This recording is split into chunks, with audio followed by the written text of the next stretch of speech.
We're at Lowe's, and this has now become my dad's project. But it's fine. Everything's fine.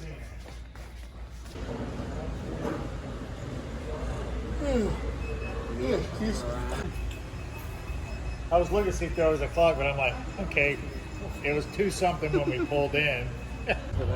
Now, we just come out here.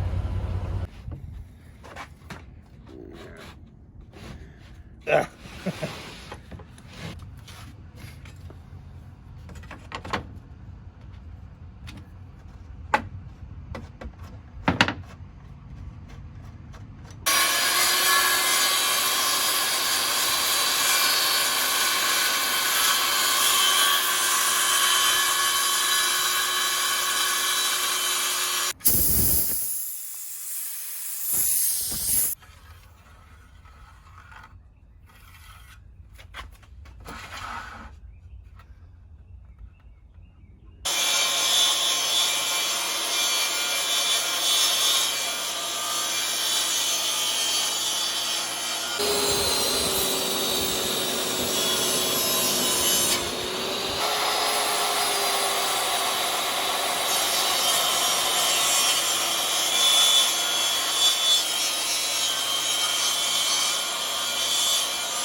So I goofed. It's really an easy fix, but I'm just frustrated because I was so sure that everything is going to be perfect. So in the back where the piano hinge is going to go, there's an issue. So I found out that this, when you lift it up and flip, catches on these, both sides. So that means I now need to get back out the saw and round off these corners so that way that doesn't happen. Not a huge deal, but I was just so excited to put on the drawer slides and just nail it all together and have everything be done. But it's a good thing I tried to show Chris yesterday how to flip it, because then that's when I realized it was too tall. So close. Just so close. But in other news, everything else works great. The drawers work. I'll have to show you how these drawers work. So granted, there'll be slides on them, but these are gonna pull out about here. So they're not being held on by anything right now, but they'll slide out pretty far. And then I think this side is where I'm going to put all my camping stuff, and then this side will be my clothes. So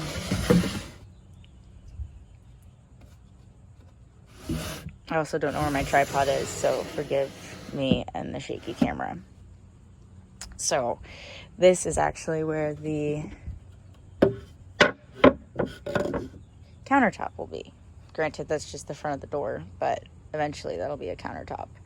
And it's nice because it covers like right where my hitch is, so I don't have to worry about bumping into this, because I was kind of worried I would have to take my hitch out.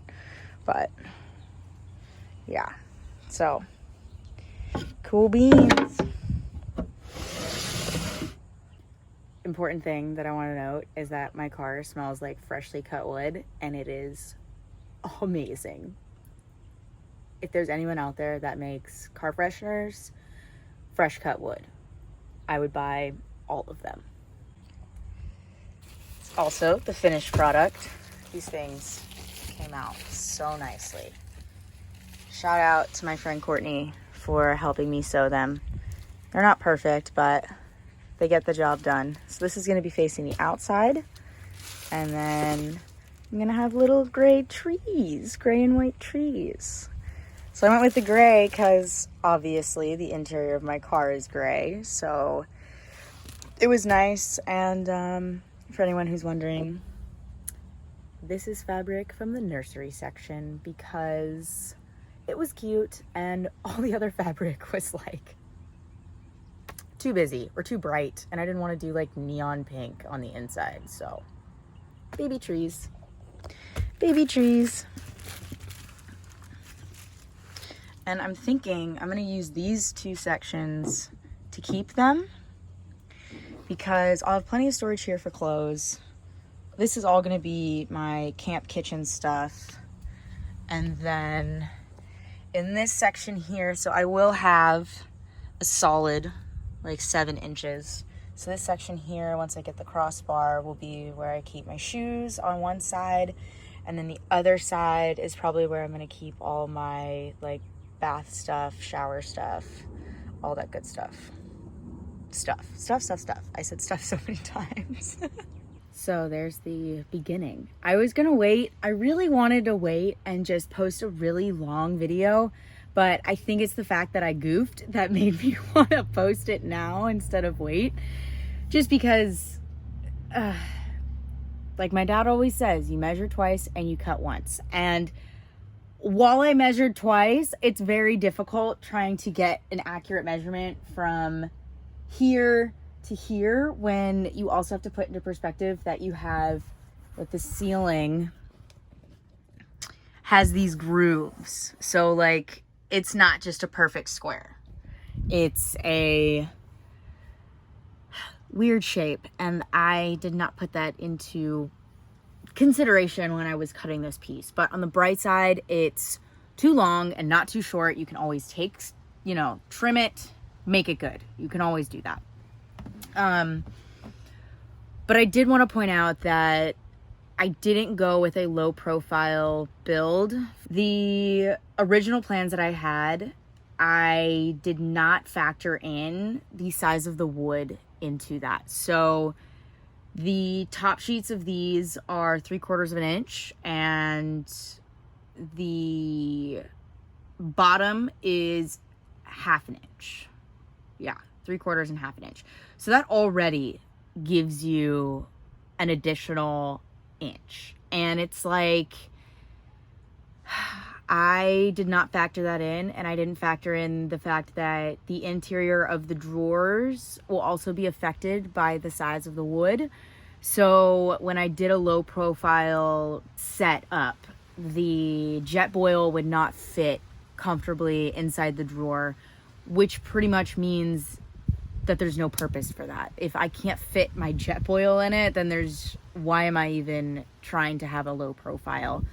I didn't want it to feel like I was sleeping in a coffin, and I ended up cutting my mattress. So I had a 8-inch mattress and I cut it and I removed the top portion of it. So now it's 4 inches, which is a lot lower, which is nice, and it won't feel as tight back here, which is a good thing. But in regards to the build, I ended up buying plans from Solid Woodworks because that still allowed for there to be enough room in the drawers for all my stuff, but it gave me just slightly lower profile. You'd be surprised what 1/2 inch does for headroom. And it's funny because as I'm building this, I'm thinking in the same terms as backpacking. So when I backpack, it's all about ounces, right? It's all about how light can you get? Whereas with this project, it feels more geared towards inches and how low can you get, just because, like I said, I didn't want to lose out on a lot of headroom. And like, obviously I'm not that tall, but even just sitting here with the seats down, like, I'm like, what, 3 inches, 2 inches from the ceiling? And, I wanted to be able to still sit in my car, but I think if I do this, it'll still be good. So if you're looking for build out plans, highly recommend starting with Solid Woodworks, especially because he's a super cool dude. I believe his name's Brian, and he will send you these plans. Like, you pay for it, it's $40, best $40 you'll ever spend. Spend the $40, get his like drawer slide box plans, and then adjust them accordingly. Also, because you're supporting a small local business, well, not local, but small business, and I don't know about y'all, but I feel so much better knowing that my money is going towards a person and an individual rather than some major corporation where they're just going to make another zero in their bank account and it's not really affecting them at all. So support small businesses, and with that, building something on your own is also very rewarding. Like, granted, I didn't do this all by myself. You know, my dad helped me, my boyfriend helped me, my brother helped a little bit. So there was these different people in my life that helped me build this, but it's just so rewarding to know that this is a product of family and love and memories, I guess. I don't know, maybe that's a little sympathetic, but there's just something to be said about building something with people that you love. It just gives it so much more meaning and makes me feel so much better. So yeah, with that, I'll leave you guys with a challenge for this week. I challenge you to do something that makes you feel proud, whether it's building or helping someone or making something or running 5 miles. Like, challenge you to do something this week that makes you feel proud. And I guarantee you're going to feel really good. So yeah, I'll leave you guys with that. Have a great rest of your week, and stay tuned to see the finished product, because once these shelves go up, it's gonna be dope.